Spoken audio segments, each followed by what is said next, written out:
You're there. That's good. Well, welcome. My name is Betsy. It is great to be with you this morning. Just a couple of things this morning. We're going to take communion. So if you didn't grab the little cup of juice and bread out there, you can slide out right now. No shame. I'm really kidding. You can go grab your cup if you would like to. And if you're online, we are going to celebrate communion at the end today. So make sure that you grab some elements so you can participate with us. Okay, parents, I have a question for you to kind of get us started as we walk into this series, Level Up, with kids in mind. And so parents, what is the most painful thing to step on in your house with bare feet? Legos, right? I mean, no matter what we try, I know that when my husband and kids would get out the big tub and they'd dump it onto the mat so they could create their creations, invariably, one tiny little Lego with really sharp edges would go rogue and find its way under my foot. And, it just hurt so much, but somehow we still let them play with Legos. And as my kids grew older, all of their things got a little more intricate as they went. So I'm curious, how many of you have ever built a Lego masterpiece? Cool, there are a few of you. Like, check out R2-D2. I'm kind of afraid to touch it because it's a creation. It's a masterpiece of thousands of pieces put together over a long time period, and these are not inexpensive. This one even moves. Go, ooh. Thank you. So cool. But all those pieces had to be put in a specific place, right? In fact, there's even some on the inside which hold it all together, but we don't see them, but we know how important they are. In fact, when we start something like this, where do you start? You start with the inside pieces, right? You start with all of the things that are going to create the core so that the masterpiece fits together. And without those, it would be hollow. And it would just fall apart when we picked it up. Thankfully, this is not like that. So this morning, as we walk in our story, we want to think about those things that happen on the inside that help hold everything together. And so we're going to dive into our story today. Hopefully, kids, you got your little swag tags. Today, it's the girl on the front. Her name is Esther. She's a white dress and a crown. I know I have all five because, got the inside scoop. But don't forget to collect them all. So as we dive into this story today about this one person, I got to thinking about how often our story, like the one today, fits into something like a Lego masterpiece. That like the work of God, we need all of these tiny little individual inside pieces that we wonder what's their purpose and why are they there and what is God doing. But he's putting things in place so that the outer masterpiece will work. But we don't always understand what he's up to. Well, in the Bible, there's a story that reveals itself this way, the one that goes with our tag today. And we're going to see all the little pieces of God putting things together and in place so that something specific could happen. But in the midst of it, often like we think, what is going on? How can this be good? Things are not working out for me. And we wonder, what is God up to? And so we start to wonder, where is he even at work? What is he doing? But he's putting pieces together. So as I said, we're going to look at the story of Esther today, a woman in the Old Testament. And interestingly enough, her book of the Bible with her name on it doesn't even have the name of God in it. But yet throughout the entire story, we are going to see how God is at work. Because just like God was always with her, our bottom line today is God is always with us. Okay, God is, there you go. So that's our bottom line. God is always with us. And so as we build our story today, I hope that you can see that and then connect it to your own. So part of the challenge of taking these Old Testament stories is if you're familiar with the story of Esther, then you know it is a PG-17 story. Maybe even more so, maybe even a step up. But we're going to make it G today for our children in the room. And even though it is a much longer story, we're going to look at one specific element of it. So in order to do that, I need to introduce you to the three main characters for today. Esther, who is a young Jewish girl. Mordecai, who is, the Bible will explain it, but who is an uncle who becomes a father figure for her, and then a guy named Haman. And we're going to focus on the moment when all of their stories intersect. So I would encourage you, because we're only looking at a piece, and there's so much more to it, in the Bible reading plan this week, check it out. Read the entire book. It's not that long, but you'll see so much more intricate pieces than I'm able to speak about today. So Esther 1. Here we go. That's the context right here. Our story takes place in Persia with a king named Xerxes. Now, it's happening between the story of Ezra in the Old Testament and Nehemiah. So right in the middle of those two guys, who are also books of the Bible, you'll find this story of Esther in historical time frame. Now, Xerxes is a king of this huge empire, 127 provinces. So think India to Ethiopia. It's a huge, vast, strong empire. And the capital of it is called Susa. Now, in Susa lived a lot of Jewish refugees because King Nebuchadnezzar, when captivity happened and he brought them over to Babylon, King Nebuchadnezzar was the guy who did that. So now Xerxes is king. Chapter 2. Look at us go, right through the Bible. Okay, so then we get to chapter 2, and we're introduced even more to Mordecai. And this is what it says in verse 7. This man had a very beautiful and lovely young cousin, Hadassah, who was also called Esther. When her father and mother died, Mordecai adopted her into his family and raised her as his own daughter. So keep that in mind. So we have Mordecai and Esther. Well, about this time, the king finds himself without a queen. Okay, remember, this is G. So for the rest of the story, go back and read Esther 1 on your own. So the king finds himself without a queen, and so he's advised by his advisors, go, find all the beautiful young single women in your vast empire, and bring them together and choose a new wife. Kind of think Twisted Bachelor 477 BC. Okay? So here's the king, all the women coming together. So I'm curious this morning in the room, are there any young ladies between the ages of 12 and 16? If you're here, would you just stand? You don't have to come up. You're just going to be an example for me. Thank you, girls.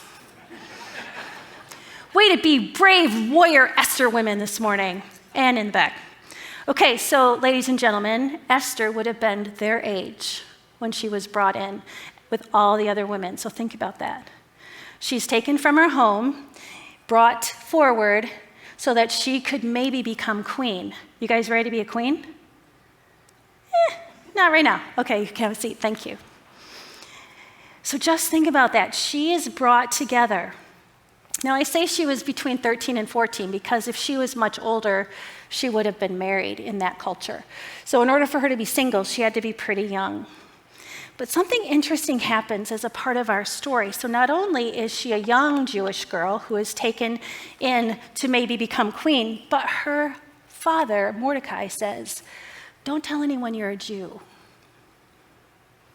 Which doesn't really make any sense in the moment, but it will later, and it will become another piece that's important to her story. So Esther then spends the next year, yes, an entire 12 months in beauty treatments. All of the ladies did, in preparation for a time with the king. So just think about this. She's 15, 16 years old. She's been through a year of treatments, whatever that means. And then it says this in chapter 2. And the king loved Esther more than any of the other young women. He was so delighted with her that he set a royal crown on her head and declared her queen instead of Vashti. So this 15-year-old young Jewish girl is now the queen of 127 provinces, India to Ethiopia. She has a crown on her head. She stands with the king. This is crazy. Esther. But it's possible because God is at work. In fact, this reminds us of our bottom line, that God is with us. Yeah, I react every time. It just is a thing. Okay, so this then piece is another piece to our puzzle. Now, she's queen. Okay, Enter chapter 2 as well, the guy named Haman. Now, Haman is the bad guy in this story. He has been working his way up the political ladder for a while, and after Esther's been queen about 5 years, so think 5 years from this moment, Haman finally has reached the right hand of the king. He's the trusted advisor to the king, but all of this time he's been plotting and waiting for his moment that he can come forward and get the king to sign a decree. Now in Persia, a decree by the king could not be changed, not even by the king. It stood, it was solid like cement, if they had cement, I don't know. So here they go, here's his decree. He wants the king to say that in 1 year, on a specific day, we will annihilate all the Jews. I want to take them all out. And somehow the king says okay and signs that decree, which just shows how devious Haman was. So yes, this is not good. This is total evil. That someone would come against a whole people group because of their nationality. And you would think, what is God doing? Why isn't he stopping this? But God's not surprised. He knows what's happening.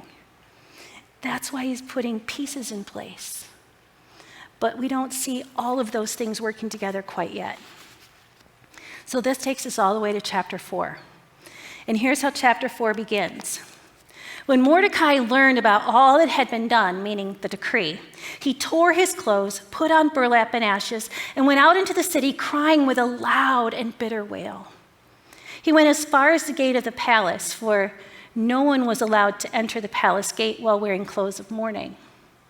As the news of the king's decree reached all the provinces, there was a great mourning among the Jews. They fasted and they wept and wailed, and many people lay in burlap and ashes. Imagine the sight across the city as all these people are crying and dressed in things that are dirty and ripped. So Esther hears what's going on, and she's like, Mordecai, what's going on? Why are you so sad? Well, then she learns of the decree. Mordecai tells her through an attendant, but he also urges her to go before the king and plead for her people, because remember, she's a Jew. But this is how she responds in verse 11.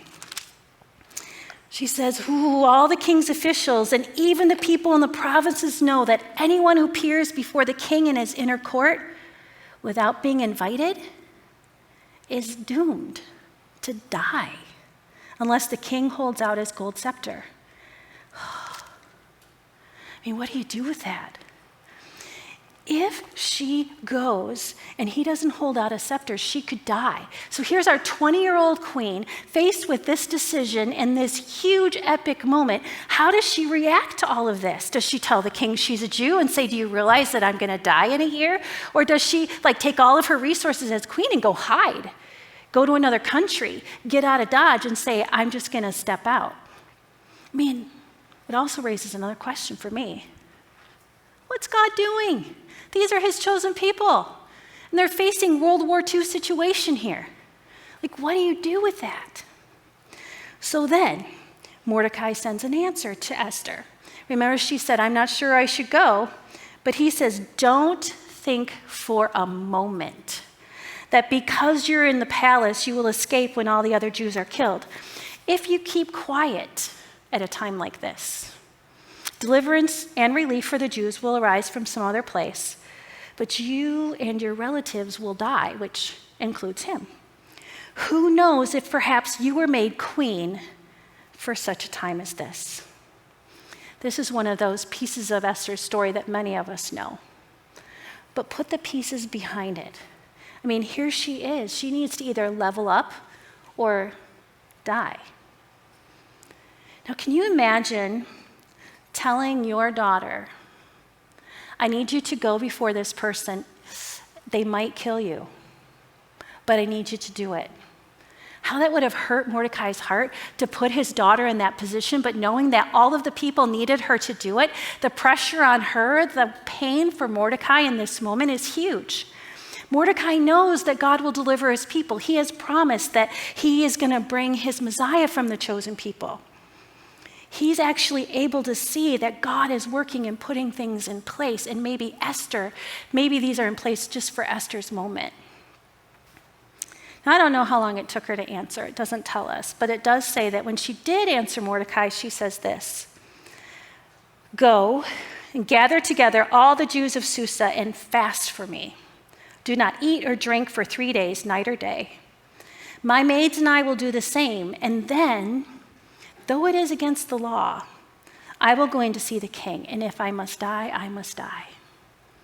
So Mordecai went away and did everything as Esther had ordered him. Okay, check this out. She says, if I die, I die. So she's made a decision. We can tell from her words that she is going to go before the king. But she also then steps into something that I think we need to learn from as we walk in the level up moment. Now, level up in a video game just means you have gotten this level done and now you're ready to step into something new. And that's where she is. She's facing a hard situation, so she levels up. And leveling up for her requires clarity. She knows the right thing to do. She knows what she has to do. The fate of her people rests on her. But what if the king doesn't hold out his scepter? What if he doesn't want to see her? What if she isn't able to have the courage to actually step forward once she's there? So she asks Mordecai and all of the Jews and her maids to fast, because she knows that she's going to have to do something to muster up the courage and to get the clarity of what words to use and which strategy to go after to help the king hear her and save her people. Now, the passage doesn't actually mention prayer, but all fasting connects to prayer in some way, at least for me. It's that discipline of sacrificing something in order to focus on the Lord. And that's what she's doing here. And I find the discipline of fasting brings the discipline of prayer. So as she's doing this, not eating and focusing on the Lord, she's placing herself in his hands to say, I don't know the outcome, but whatever it is, I trust you. That's hard. Have you ever had to do something really hard? Have you had a decision in front of you that you didn't understand necessarily the answer to, and so you did something to focus on it? Maybe you've even fasted as a way to help you deny yourself and focus on the Lord. Now, today, intermittent fasting is a diet plan. We're not talking about that. We're talking about spiritual fasting, when we deny ourselves so that we can remember that God is always with us. Ooh, that was even on cue. So in Luke 9, it says this. Jesus says, whoever wants to be my disciple must deny themselves and take up their cross daily and follow me. He's saying, I need you to deny yourself so that you can follow me with your whole heart. What's distracting you from focusing in on me? Now, in Esther's case, she fasted from food. Sorry, guys. But we can fast from a lot of things, something that brings a sacrifice. So maybe it's social media, maybe it's sugar or television. It's something that would actually cause us to stop and think. Not like, okay, you can fast from salad and vegetables, but if you never eat salad and vegetables, then what kind of sacrifice is that? So you have to actually think about what is it that would bring a discipline into my life to focus more fully on God. And for me, I have found that fasting helps me process.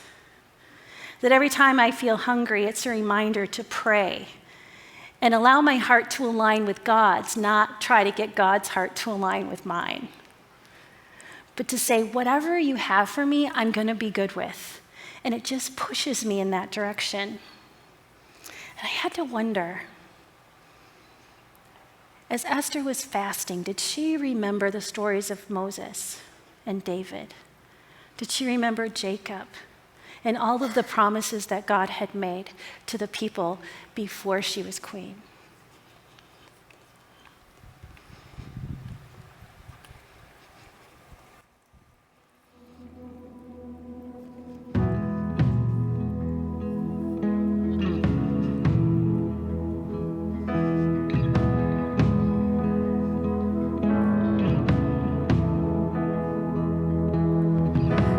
Calling on the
ask Goliath, but I've got my own giants. Oh God, my God, I need you. Oh God, my God, I need you now. How I need you now. Oh rock of ages, I'm standing on your faithfulness, on your faithfulness,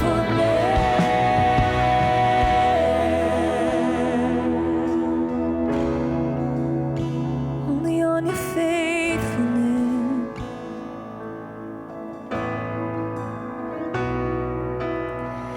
You heard your children then, you hear your children now. You are the same God, you are the same God. You answered prayers back then, and you will answer now.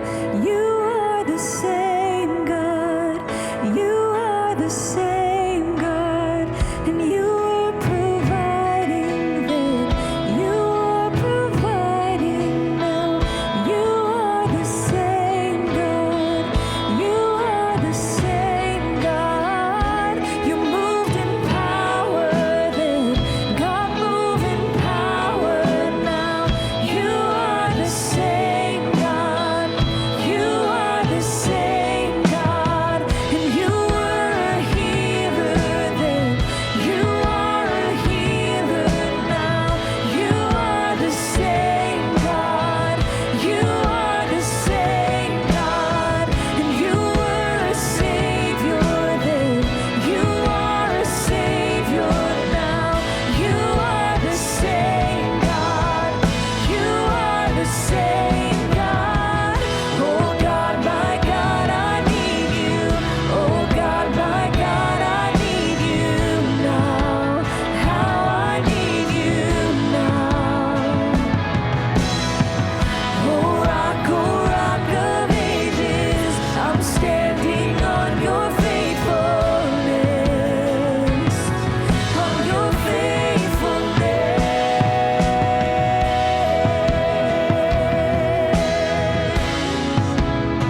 only on your faithfulness.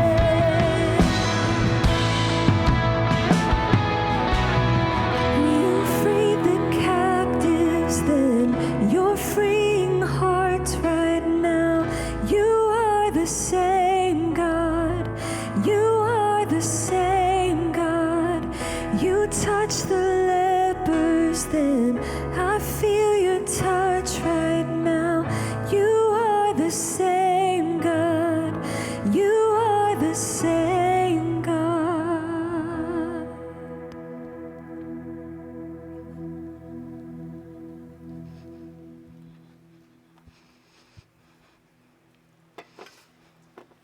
Can you imagine Esther in prayer, remembering it's the same God?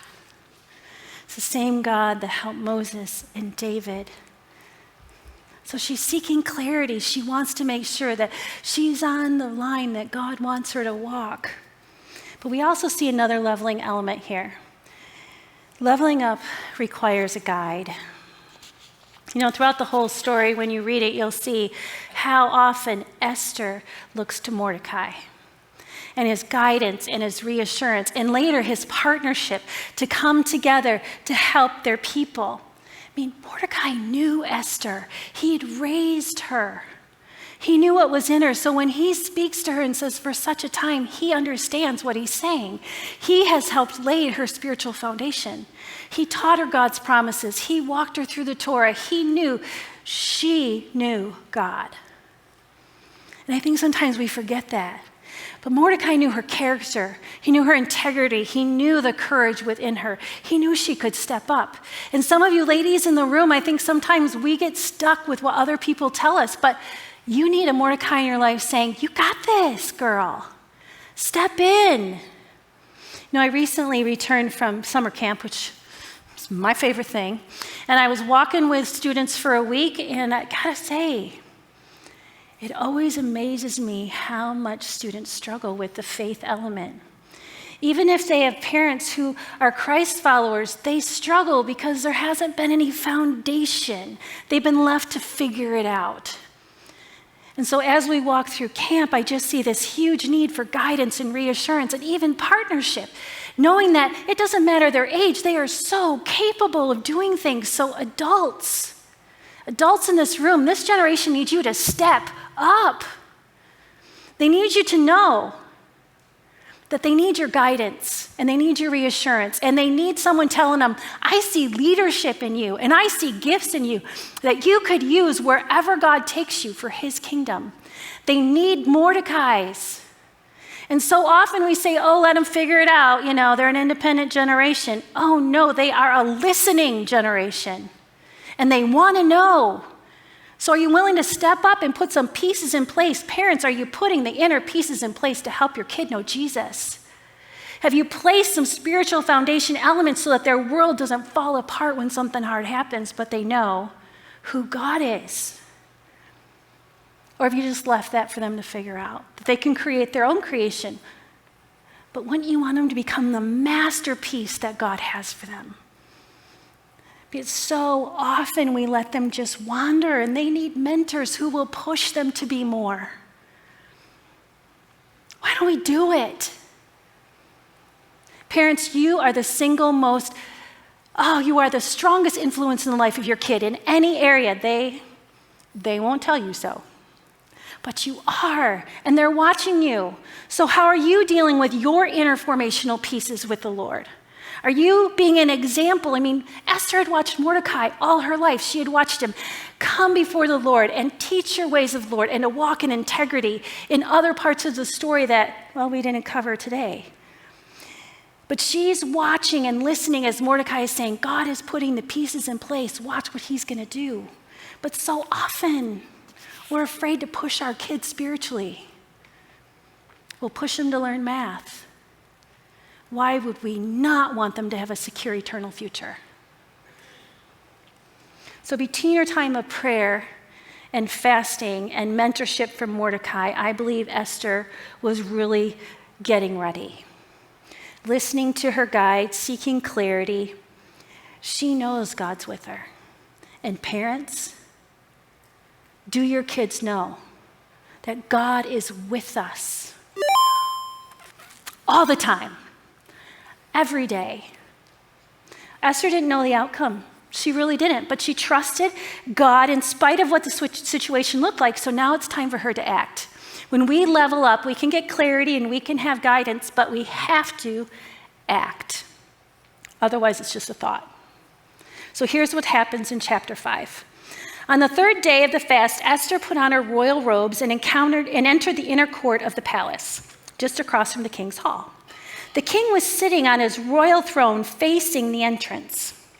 And when he saw Esther standing there in the inner court, he welcomed her and held out the gold scepter to her.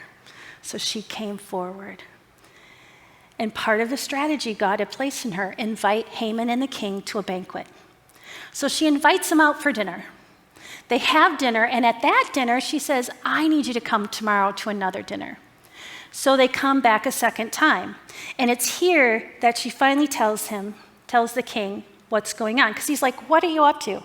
Tell me what you need. So in chapter 7, Esther finally says this. If I have found favor with the king, and if it pleases the king to grant my request, I ask that my life and the lives of my people will be spared. For my people and I have been sold to those who would kill, slaughter, and annihilate us. If we had been merely sold as slaves, I could remain quiet, for that would be too trivial of a matter to warrant disturbing the king. So the king, of course, says, who would do such a thing? And she's like,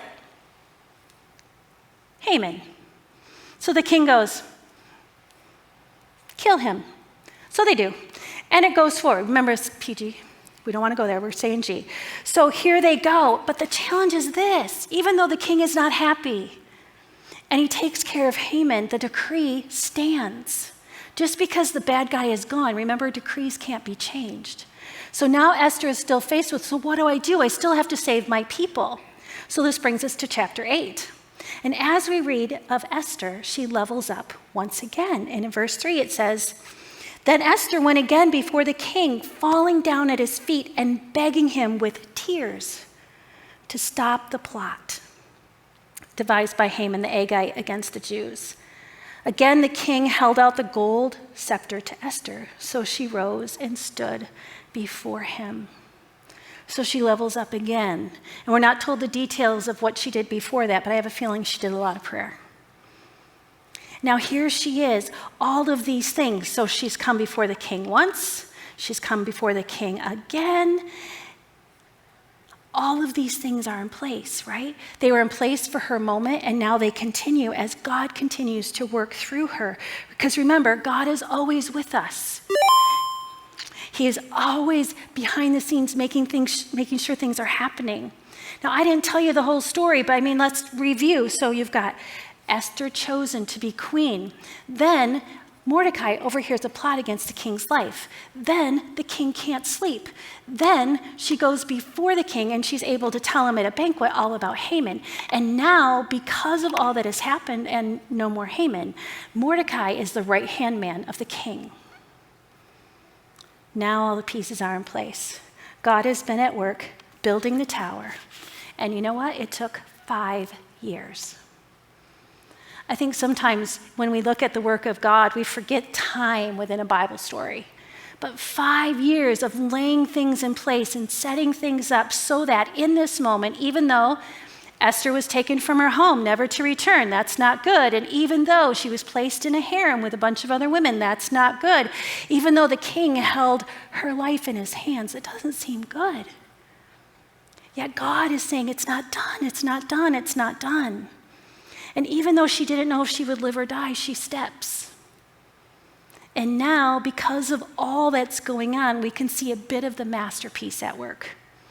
As Mordecai and Esther are able to work together to create a way to save their people. And she did all of this on trust. It's pretty wild. I love in Romans 8:28, where God reminds us that he works for good. And often at Cornerstone, we use the words, if it's not good, it's not done, right? That God is still at work if it's not good. And Esther, even though Romans wasn't written then, she knows that God has an overarching plan. And somehow she's a piece of that plan to save God's people. It took clarity, it took guidance, and it took action for her to truly level up into her story. I think sometimes we can find ourselves asking the same questions. God, what are you up to? How did they get to be in authority? Why didn't I get a reward for all that I did? How come nobody noticed? Why did that bad thing happen? Aren't you supposed to be good? Yet God is saying, don't forget, I'm at work. We know hurt people hurt people. We live in an evil world, and just because we choose to follow Jesus doesn't mean we get this bubble that now protects us from everything. In fact, it's kind of the opposite. We become more of a target. And for Esther, it is the same. And so I think in our chaos and in our midst of pain, we might think, God, you totally missed the moment. That was my moment. I was supposed to get something there, and you didn't give it to me. And we start to process our way. Thus the need for clarity to remember that it's his way. It's where our trust in his goodness matters. It's where our trust in his walk takes feet. And as we look at this story for Esther, may we always remember that he's at work putting all the pieces in place. And we can trust that because he is always with us. Good job. When you came in this morning, you got a little piece for communion. If you would take that out for a moment. For those of you at home, this is your chance to grab some elements as well and join us. We're going to do something a little bit different this morning. I'm fascinated by how the Old Testament and the New Testament reflect that the same God of the Old Testament is the one in the New. That this is a story of an adopted child who was told by her father, you need to give your life for your people because you need to save them. And then we go to the New Testament where a father tells his son, you need to give your life for your people. But I'm not going to save you. need to actually give your life, because that is what will save them. And just as Esther is able to redeem her people in a way for them to defend themselves and save them from what's coming, God has given us a way to be saved. And it's something we can't even do ourselves. The Jews in the Old Testament, they had to do the work, but Jesus did all the work for us. And he says, come. You know, this week at the Haven, which is our young adult ministry, we were studying communion. And as we did, we were just reminded of the power of what Paul says in 1 Corinthians 11, when he says, don't take this for granted. That this represents what Jesus did for us, that he gave his life to pay for sin, but then he rose from the grave to give us freedom in life. And that this isn't meant to be sad and that, oh, Jesus died. It's supposed to be joyful that Jesus arose. That's what we remember. That's the joy of communion. And as we took it together, we were reminded that it's not something we take lightly. I think sometimes we can just quick do it without thinking. So this morning, I want to give you a little time. Paul reminds us that our hearts need to be right with the Lord when we take communion. That when we remember what Jesus did for us, it's a moment to be grateful for that and to make sure our hearts are clean before him. So this morning, as the band does their final song, I want to just give you time. And whenever you're ready, after a time of just search your heart, gratitude, confession, go ahead and peel back. The first layer will give you the wafer. The underneath will give you the juice. Just take communion when you're ready. And allow yourself to sit in the celebration of what Jesus' sacrifice offers for us.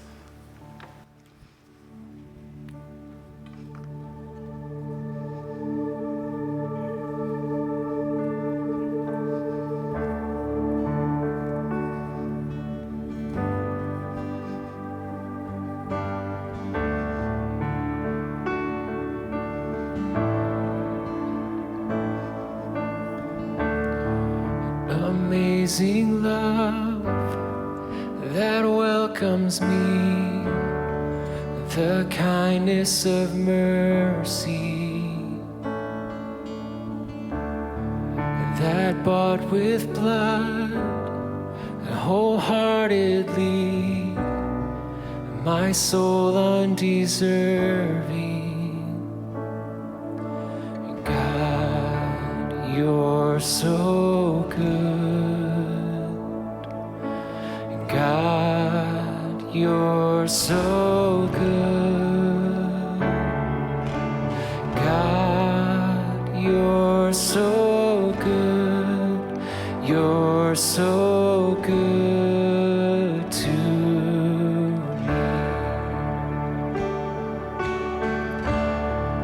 Behold the cross, age to age, and hour by hour,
should this life bring suffering, Lord, I will remember what Calvary has bought for me, both now and forever.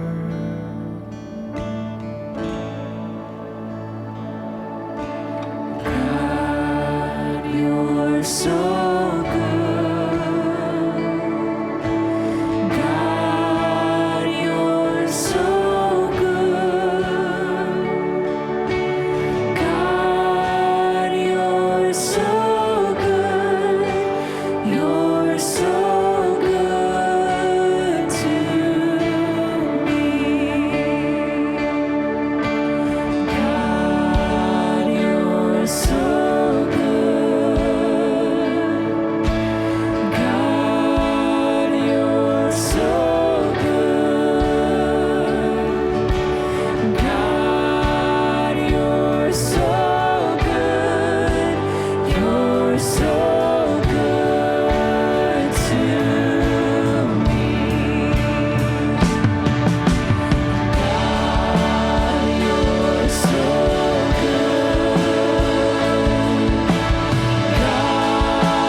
So as you go into this week, may you remember the story of Esther. May you remember how she stepped in, how she leveled up. But may you also remember that she had a Mordecai in her life. And for some of you, your family needs you. Your kids need you. So I just want to give you a Mordecai kind of blessing as you leave today. A way that we as adults can speak into the kids in our lives and remind them. But often as adults, we need the words too. You are incredibly, purposefully, uniquely created by a God who loves you. And he has chosen you and he has a plan for you. And all you have to do is step, level up into it because he is there with you always. And may you not fall to any lie that you are not enough because in him all things are possible. So may God bless you as you walk in this week, knowing that you are chosen and loved. And may that bring you freedom. Have a great week.